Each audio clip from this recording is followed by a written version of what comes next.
Sí, la mente no era mal, ¿ya? Entonces, calculemos el peso molecular del ácido sulfúrico. Este es el ácido sulfúrico. ¿Cuánto es? Sería 2 veces el peso atómico del hidrógeno más 1 vez el peso atómico del azufre más 4 veces el peso atómico del oxígeno. Ahí pueden sacar. Buscando uno más entretenido,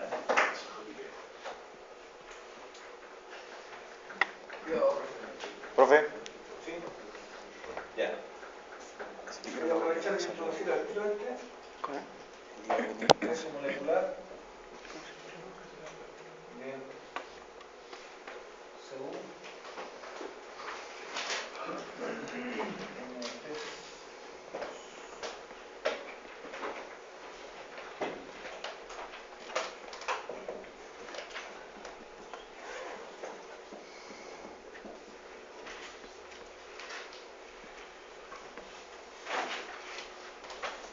Ahí vamos variando. El segundo va con una sutileza. Porque en realidad, en las aleaciones, por ejemplo, las fórmulas son re feas. Entonces, el peso molecular, ya estamos hablando de cómo se calcula este.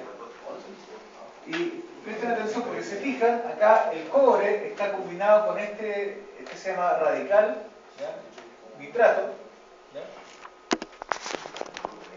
Está con un 2 acá afuera. Entonces, la fórmula, o la forma, no la fórmula, la forma de sacar la siguiente. Uno dice, el cobre, dice. 1 vez el peso atómico del cobre. Esto que está acá multiplica a todo lo que está dentro del paréntesis. Entonces dice uno más 2 veces. Abre paréntesis. ¿Ya? ¿Ya? Entonces dice el nitrógeno, o sea, 1 vez el peso atómico del nitrógeno, más 3 veces el peso atómico del oxígeno. Ya. Entonces, ¿cuánto es el peso atómico del cobre?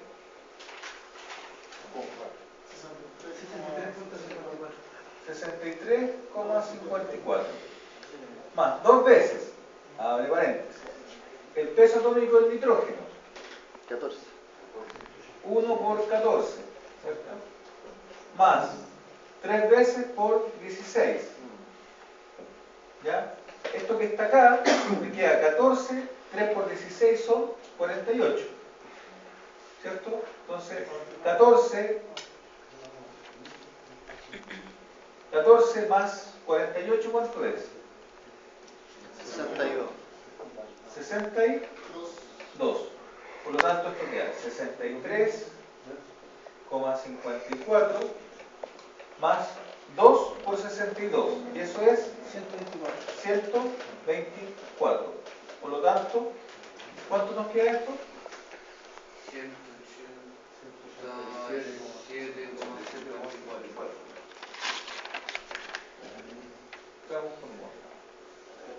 Entonces, cada vez que ustedes se vean enfrentados a esto, tienen que utilizar los paréntesis.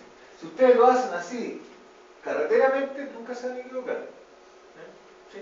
Disculpa, ahí en el cobre se podría haber aproximado el peso atómico, como lo hizo en el... Sí, lo que pasa es que justo estos dan súper entero, digamos. ¿Ya? Acá, digamos, podríamos haberlo aproximado. Se podría haber trabajado con 64, ¿no? Sí, podría haber sido, pero lo trabajamos de esta forma. ¿Ya? Gracias.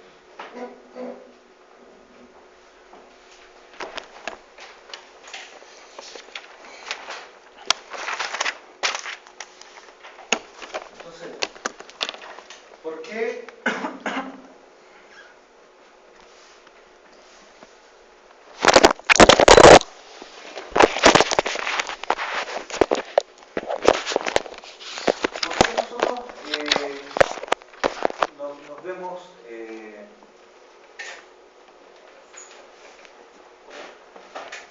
tema del peso molecular? Porque en la naturaleza uno no anda viendo moléculas, ¿ya? Pero sí uno, digamos, lo que pesa son grandes cantidades, ¿ya? Ahora, una forma de relacionar lo micro, ¿ya? Lo micro con lo macro, aparece el concepto de mol, ¿ya? El concepto de mol, lo vamos a pasar a ver a continuación. Entonces, ¿está bien dicho peso molecular o masa molecular? Mira, está bien dicho peso molecular, pero yo el otro día le hacía la salvedad de que la masa y el peso son distintos. La masa es una escalar, digamos, es una magnitud. En cambio, en el caso del peso, es un vector, ¿ya? Es una fuerza, ¿ya? Pero para estos efectos, digamos, está bien dicho peso molecular.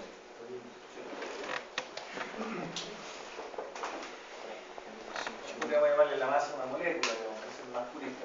Pero peso molecular está, digamos, tiene una malla. validado por todo el mundo, digamos.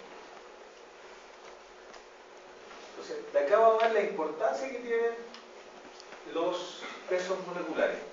Por ejemplo, en la industria del plástico, no sé si ustedes han escuchado hablar de los plásticos de alta densidad y los plásticos de baja densidad. Por ejemplo, los polietilenos, digamos, ¿no? Que era un polietileno de baja, un polietileno de alta. Eso está relacionado justamente con el peso molecular del polietileno que se está utilizando. Mientras mayor sea el peso molecular del polietileno, ¿ya? Es mucho más resistente, digamos. Podríamos llamarlo como más pesado. Eso es porque ahí ya nos escapamos del mundo de los átomos, ahora ya estamos en el mundo de las moléculas, que es más grande, digamos. Entonces, ahí, digamos, el peso molecular tiene que ver con la cantidad de moléculas que están formando, digamos, que se están encadenando unas con otras para formar el elemento. ¿Ya? Entonces, un polietileno de bajo peso molecular o de baja densidad va a tener una menor cantidad de moléculas, por ejemplo, por volumen, ¿ya? Pensemos, o por unidad de masa. ¿Ya? Y un polietileno de alto peso molecular va a tener una mayor cantidad de moléculas de polietileno, o de etileno, mejor dicho, que es la base, por unidad de volumen o por unidad de masa. ¿Ya?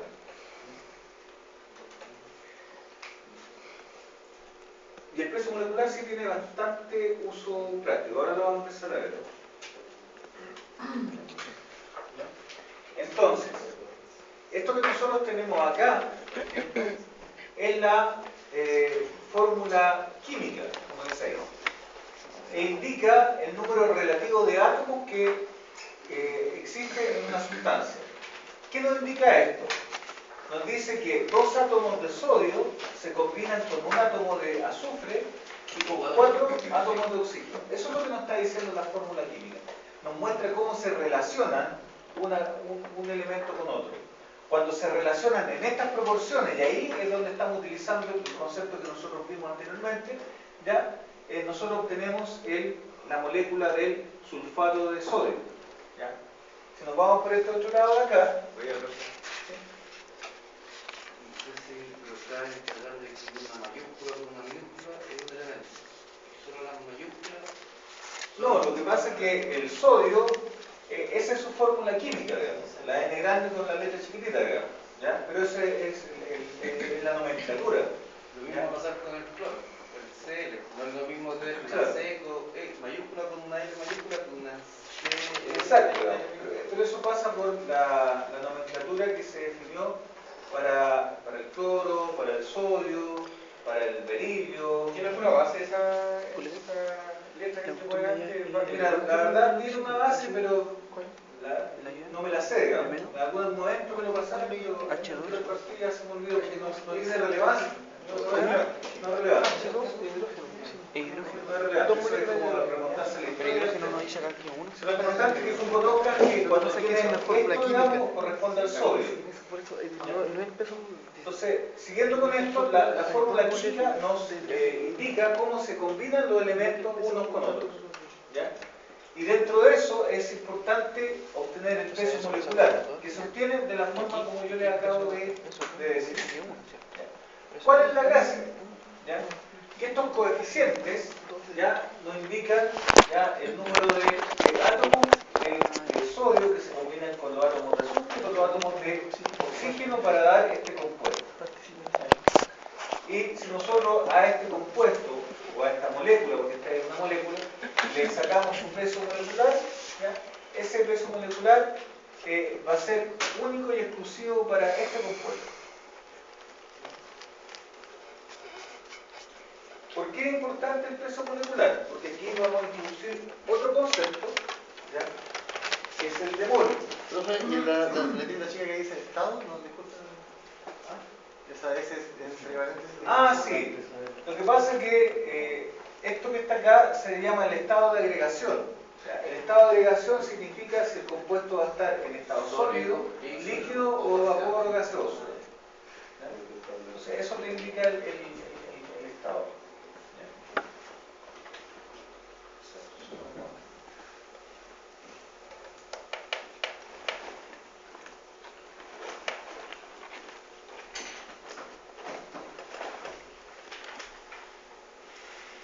Entonces, hay otra formulita, la voy a dar como fórmula, ya que dice que el número de moles,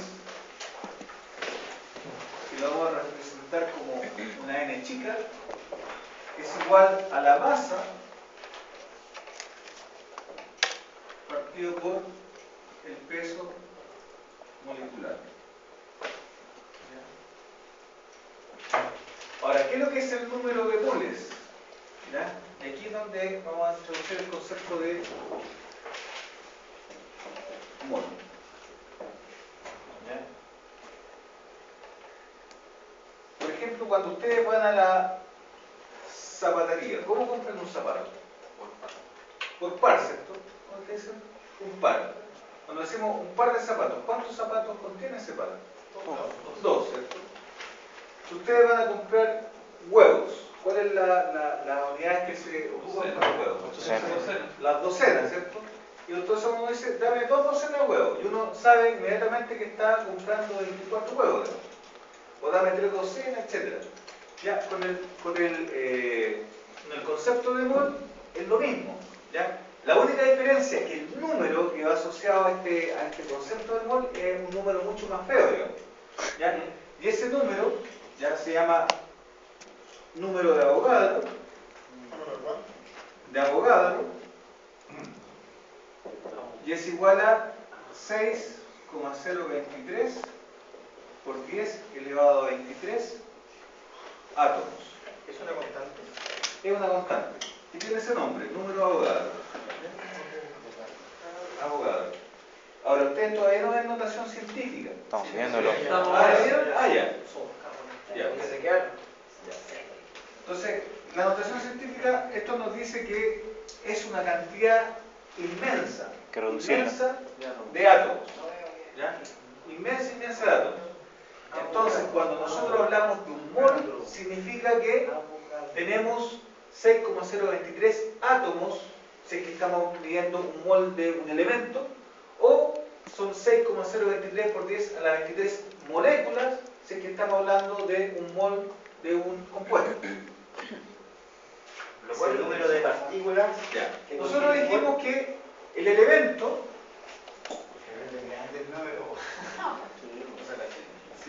está asociado a un solo átomo. La molécula es 2 o más átomos. Por ejemplo, acá tenemos el cloro. El cloro es átomo de cloro. Pero cuando tenemos, por ejemplo, el oxígeno, esta es una molécula de oxígeno. ¿Por qué? Porque tiene 2 átomos de oxígeno. Este tiene un átomo de cloro. ¿Ya? Entonces, cuando nosotros hablamos de mol, es un número. ¿Ya? Entonces,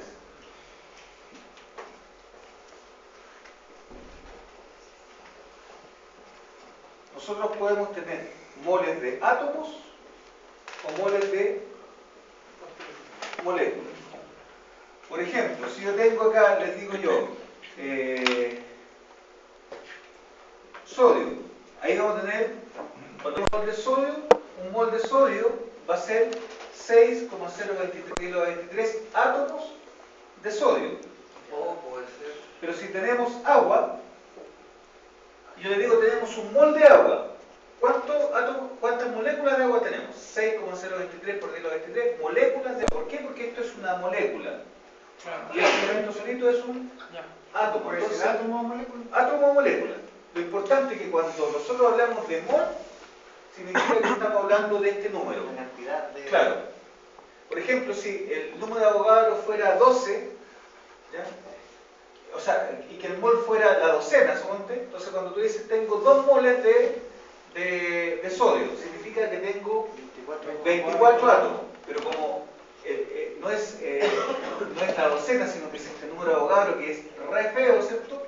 Ya cuando nosotros decimos un mol de un elemento, del sodio por ejemplo, estamos diciendo que contiene, un mol contiene 6,023 por 10 a la 23 átomos de sodio. Si nosotros decimos, tengo una molécula de agua, perdón, tengo un mol de agua, ¿qué significa eso? Que tengo 6,023 por 10 a la 23 moléculas de agua. ¿Ya? Va a depender si que estamos hablando de elementos o que estamos hablando de moléculas. Pero el concepto de mol, el número es el mismo. ¿Ya? El número es el mismo. ¿Ya? Entonces cuando nosotros decimos un mol de algo, es este número feo. Acuérdense de la analogía de la docena. Cuando uno dice una docena son 12. Entonces si yo digo tengo un mol, supongamos que, haciendo así, esto es una abstracción, supongamos que el mol fuera docena. Tengo un mol de sodio, significa que tengo 12 átomos de sodio. Eso es como analogía. O sea, acuérdense esa. Pero como el mol está definido como el número de Avogadro, de elementos o de moléculas que tiene lo que estamos viendo, uno puede decir, tengo un mol de sodio, significa que tengo 6,023 por 10 a la 23 átomos de sodio. Ahí usted lo dice, cuando el elemento tiene 2 o más átomos, ya es una molécula. Ya es una molécula. Cuando el elemento Es no solito, tiene nada, es un átomo. es un átomo. ¿Ya? Entonces, ¿por qué es importante este tema? Porque, como ustedes comprenderán, no existen balanzas para medir átomos. Yo, ¿cómo tengo una balanza para medir un átomo? Con una Avogadro. Entonces, lo que se mide es justamente esta cantidad, que es lo suficientemente grande para poder masarla o determinar la masa que tiene ese elemento. ¿El Avogadro después lo trabaja con los números de átomos? Claro, lo que pasa es que después uno se olvida de este número. ¿Ya? Este, digamos, para trabajo más de laboratorio. ¿Ya? Uno con lo que va a trabajar va a ser con esto, con el mol, y con esta fórmula en particular. En el mundo macro, con eso vamos a trabajar. En el mundo químico, se trabaja con esto, en la investigación, porque se trabaja con cosas más exactas. Pero sí, el concepto es ese, que un mol significa que estamos hablando de 6,023 por 10 a la 23 átomos. Por lo tanto, si yo le digo tengo 0,7 moles de agua. ¿Cuántas moléculas de agua hay en 0,7 moles de agua?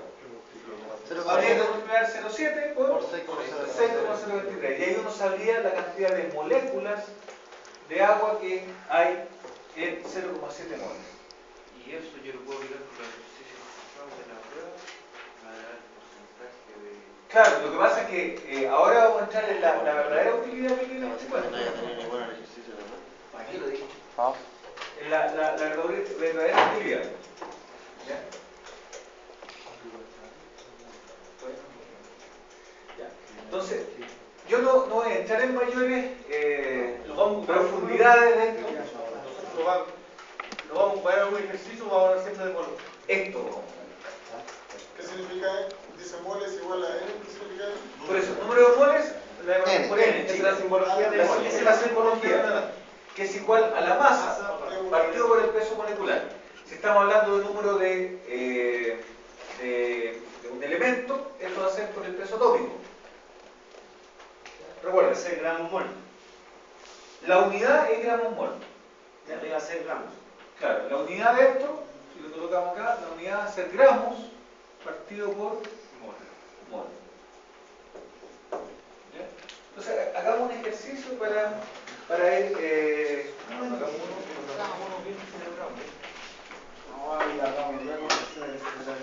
por ejemplo, si yo les digo, se tiene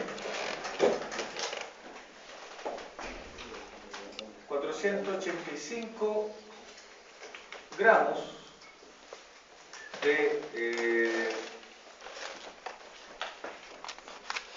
ácido sulfúrico. Determine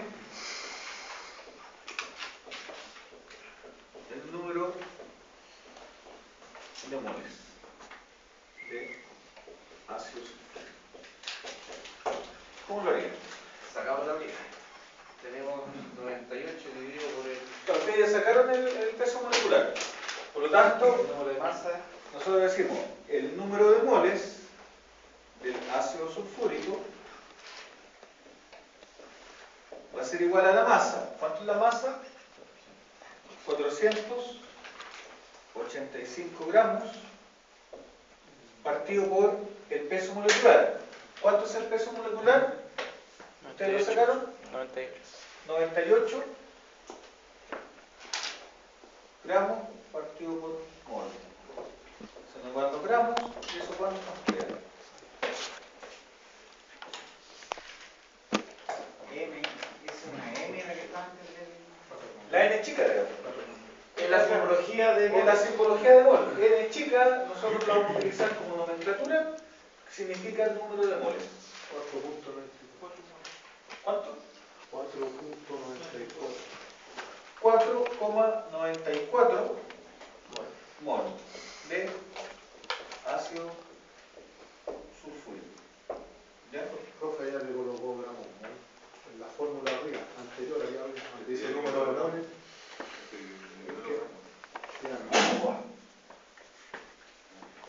Queda mol porque arriba es gramo y abajo gramos mol, por eso le queda mol. Ah, tienes razón. No, ahí está bien. Arriba, Queda allá en la fórmula que queda en mol. Ah, tienes razón. Esta mol. Ya, entonces, vamos acá. Entonces, tú tienes acá el número de moles. ¿Ya? Moles. Ya, entonces, y ahora le digo.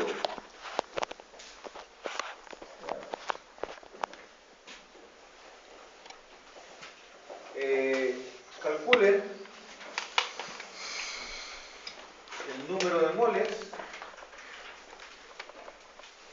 que hay en T2 en 1587,3 gramos de nitrato de cobre.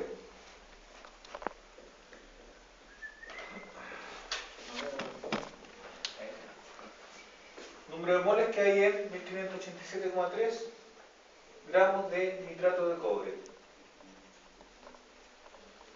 Ya, entonces tenemos los gramos. 8,4.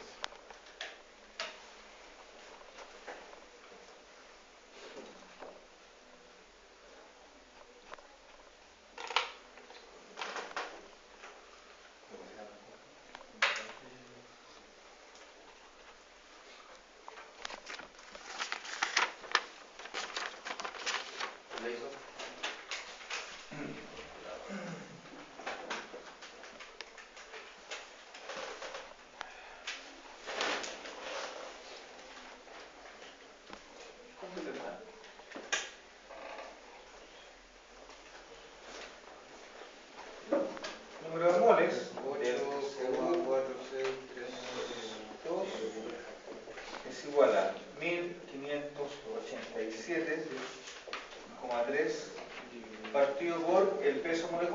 El peso molecular dijimos que era 157,54. Y eso es igual a 8,46. 8,46 moles del sulfato de. Entonces, esto digamos, uno a partir del peso molecular, del número de gramos, puede obtener el número de moles. Ahora, si uno tiene el número de moles, puede devolverse y obtener, ¿cierto?, la masa que está involucrada, sabiendo de qué compuesto se trata. ¿De qué compuesto se trata?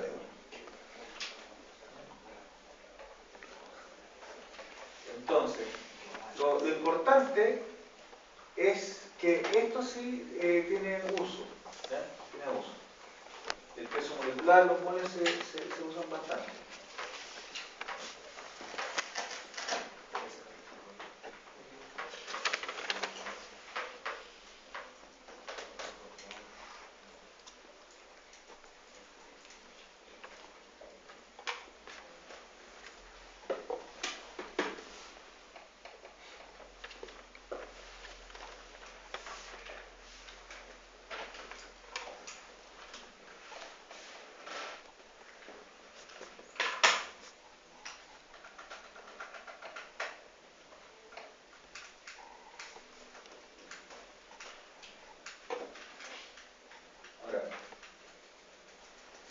De esta, podríamos llamarle como nivelación de conceptos de química, que la hemos pasado pero muy rápido, yo estoy consciente de ello, de que ha sido bastante rápido, pero hemos ido a aquellas cosas que son más medulares.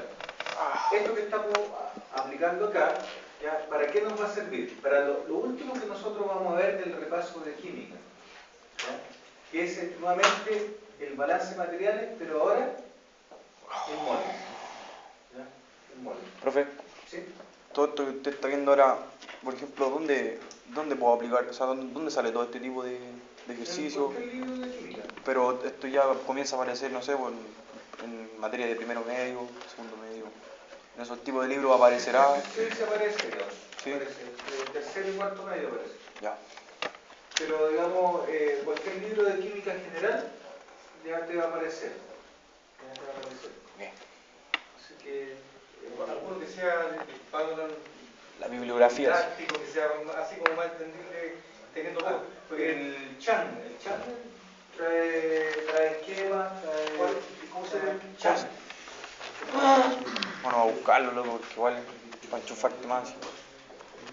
Para avanzar un poco. ¿Qué es la masa?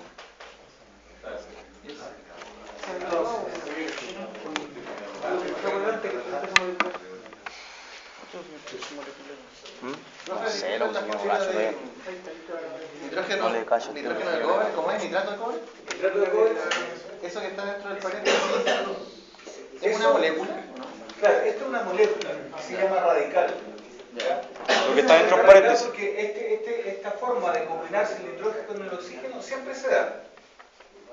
Entonces, siempre que tú tienes este radical, el radical nitrato, ¿ya?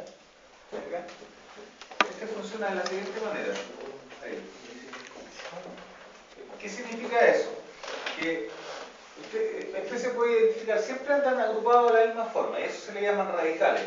Hay varios, está el radical nitrato, el radical sulfato. Entonces, por eso que uno dice, cuando tengo esto mezclado con cobre, significa que es nitrato de cobre. Si yo tengo el otro radical que se ocupa bastante, que es el sulfato, ¿ya? Este otro radical combinado con cobre va a ser el sulfato de cobre. ¿Ya? Pero, como les digo, meterse en eso no es. O sea, el nitrato de cobre es un átomo de cobre con dos radicales de. Exacto.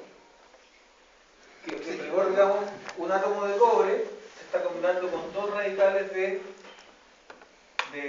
nitrato. Los radicales tienen algo que ver con la oxidación, ¿no? Exacto. sobre todo porque si te fijas, digamos, los dos radicales eran bastante ricos en oxígeno. Uno tenía 3 oxígenos por cada átomo de nitrógeno, otro tenía 4 por cada átomo de azufre. Esos son los que hacen oxidantes, digamos.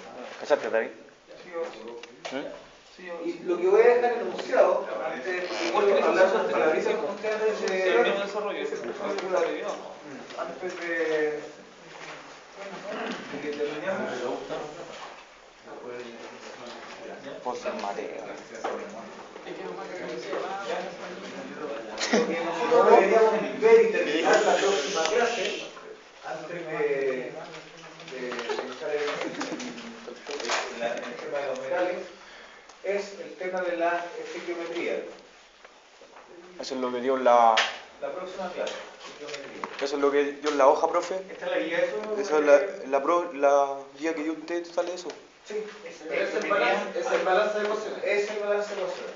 Ahora, nosotros nos vamos a balancear ecuaciones, ¿ya? Pero sí, lo que me interesa es que sepamos cómo utilizar una ecuación química, ¿ya? Entonces, una ecuación química, por ejemplo, como la que estábamos viendo, la que vimos en la prueba, el sodio más el cloro para dar cloruro de sodio, ¿ya? Nosotros vimos la relación en masa, ¿ya? En materia, ¿ya? Ahora la vamos a ver en moles, ¿ya? Entonces, acá en algunos compuestos, por ejemplo, si tenemos el agua, sí, el agua, pero no, uno para Óxido de cobre. cobre. Cromo.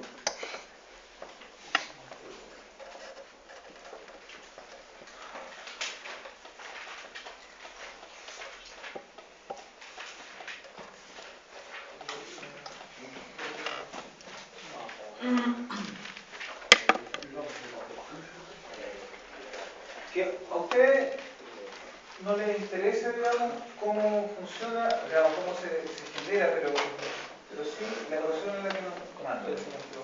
Tenemos ácido clorhídrico más cianuro de sodio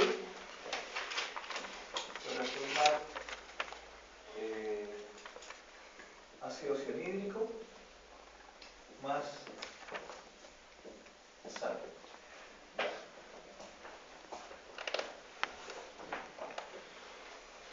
Esto es lo que se conoce como ecuaciones químicas, ¿ya? Y voy a colocar otra más fea.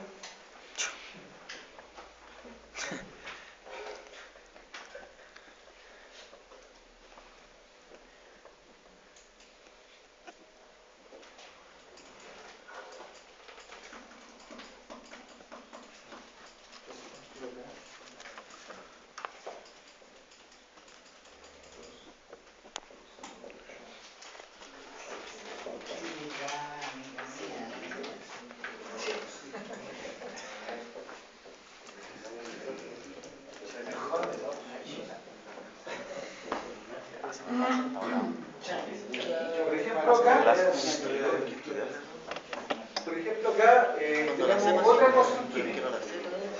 Dale nomás. Más o menos feita, ¿ya? Porque aquí aparecen estos numeritos que los vamos a ver la próxima clase. Esos numeritos se llaman coeficientes estequiométricos. ¿Ya? ¿Cómo se llama? Coeficiente estequiométrico. ¿Ya? Estequiométrico, de estequiometría. Entonces, lo que establecen es la proporción, ¿ya? En moles en las cuales se combina este compuesto que se llama octano, que se oxida con oxígeno para dar CO2 y agua. Entonces, ¿cómo uno lee esta ecuación química? Dice 2 moles de octano se combinan con 25 moles de oxígeno para dar 16 moles de dióxido de carbono más 18 moles de agua. Eso quiere decir que el 2 indica que es el número de Avogadro multiplicado por 2. Claro, o sea, si tú te quieres meter con los átomos, pero en realidad, como te dije yo, no vamos a trabajar con el número de Avogadro. Ya, nosotros vamos a trabajar solamente con los moles, con el número entero, con el número grande. Ah, el sol nomás. Claro, Multiplica claro. por los Entonces, lo que nosotros... velocidad. Claro, entonces esa ecuación química, tal como está ahí, cuando se combinan estos elementos, siempre se va a dar la proporción en moles. ¿Ya? Siempre se da la proporción en moles. Por lo tanto, ya lo que se hace es, a contar de las masas, uno puede llevarlo todas las masas a moles, establecer la relación que hay y uno va a saber con cuánto partió y con cuánto quedó. Y después se devuelve para obtener nuevamente las masas. Eso, digamos, cuando se hacen formulaciones, por ejemplo, de productos, ¿ya? A nivel de desarrollo, se trabaja con moles. Pero después, a nivel de receta de producción, se trabaja como trabajamos al comienzo, con las masas nomás, ¿ya? Pero la forma correcta, digamos, de hacerlo es a través de partir con los moles, establecer las masas, y después uno dice, ah, ya, del paso del mundo de los moles, el mundo real, ¿cierto? Más industrial, y yo después voy a trabajar con masa, digamos, no voy a trabajar con moles, digamos. Pero, digamos, cuando se están formulando las cosas, se están formulando con ecuaciones químicas, que llegan a establecer la relación primero en moles, y después lo traspasan al mundo más, podríamos llamarlo más real, y uno después ya trabaja con Es para hacerlo con físico. masa. Profe, disculpe, pero al lado de acá de la ecuación hay 27 moles. Sí. Y del otro lado, la cantidad de moles es mayor. Claro, ¿Eso son quiere moles. decir, que la masa varió? No, la masa se mantiene, pero esta es la relación molar, no es la relación en masa. Por eso que lo que nosotros trabajamos previamente era una relación entre masa, digamos, ¿ya? Ahora vamos a trabajar en la relación en moles, ¿ya? Y esta es la gracia que tiene, es que siempre se mantiene. Entonces la proporción se mantiene. Por lo tanto, si yo, en vez de tener 2 moles de, supongamos que durante termino, porque quiero conversar un poquito con ustedes, cuando nosotros, supongamos, decimos esta es la relación. Pero ¿qué pasa si yo ahora tengo 4 moles de octano? Está desequilibrado. No, pues va a tenerlo. No, Claro, hay que significa que voy a tener que tener 50 moles de oxígeno y me va a dar 32 de CO2 y me va a dar 36. Entonces, por ejemplo, ¿qué uso tiene esto? ¿Ya? Por ejemplo, esta es una reacción de combustión, esto es un combustible, ¿ya? Entonces, esto tiene uso en la práctica. Por ejemplo, cuando a ustedes les llevan los autos, ¿cierto?, a la revisión técnica, ¿qué le miden? CO2. CO2, le miden las ppm, que es masa, partículas por millón, ¿ya? Entonces, a partir de eso, la maquinita, digamos, dentro de ella, tiene esta ecuación química, obviamente que, digamos, en un software, ¿cierto? Entonces, a partir de eso saca la relación y puede establecer cuánto combustible está ocupando y cuánto oxígeno está ocupando. ¿Ya? Entonces ahí sabe, digamos, si es que la combustión es completa o incompleta. ¿A cuánto CO2 está emitiendo? Claro, porque como lo que sale es CO2 y agua, más otro gas, óxido nitroso, y sale, por ejemplo, también oxígeno, ¿ya? Entre el CO2 y el oxígeno hay una relación. Y después vamos a hacer un ejercicio de eso, para que sea más entendible. Entonces, ¿qué pasa con ello? Uno puede decir, ¿sabes qué? La combustión está más o menos nomás, porque está saliendo mucho oxígeno remanente. Significa que no se está quemando todo el combustible. Entonces, ahí, digamos, nosotros podemos ocupar esto. O una caldera, si uno quiere saber cómo está funcionando una caldera. Uno tiene unas máquinas que se llaman, bueno, antes se llamaban ORSAT, ya, hoy día son los medidores isocinéticos. No sé si alguien ha usado un medidor o sabe de los medidores isocinéticos, que a la salida de la chimenea, con un tubo pitot, digamos, miden, ¿ya? Y también capturan, digamos, la velocidad por un lado para sacar el flujo, ¿ya? Y miden la composición de los gases de salida. Y con eso pueden saber qué tan eficiente está haciendo la caldera, ¿ya? El horno de la caldera para quemar el combustible, ¿ya? Entonces, sí tiene aplicación práctica. Entonces, de ahí tengo unos ejercicios ejercicio que se lo voy Todos los a... sensores que miden gases ocupan una relación parecida a esto. Existe, ocupan la relación. Porque sacan el aire y la proporción del aire es lo que ven. Exactamente. Entonces saben que si la reacción corrió o se realizó en un 100%, ya debiese salir un cierto porcentaje de CO2, un cierto porcentaje de oxígeno, un cierto porcentaje de nitrógeno. Si la reacción está siendo incompleta, o sea, el motor está quemando mal, va a salir una mayor proporción tanto de oxígeno como de, no de este, sino que va a salir el socio de este, que es el monóxido, que es la combustión incompleta. Entonces te va a empezar a aparecer el monóxido de carbono. Si la reacción es completa, esto no debería aparecer. Entonces un indicador de que el motor no está funcionando bien o que la caldera está quemando mal es que nos empieza a aparecer un porcentaje mayor de este, que es contaminante, digamos. ¿Ya? Entonces, ¿esto tiene aplicación? Vamos a ver que sí lo tiene. ¿Ya? Eso lo vamos a ver la próxima clase.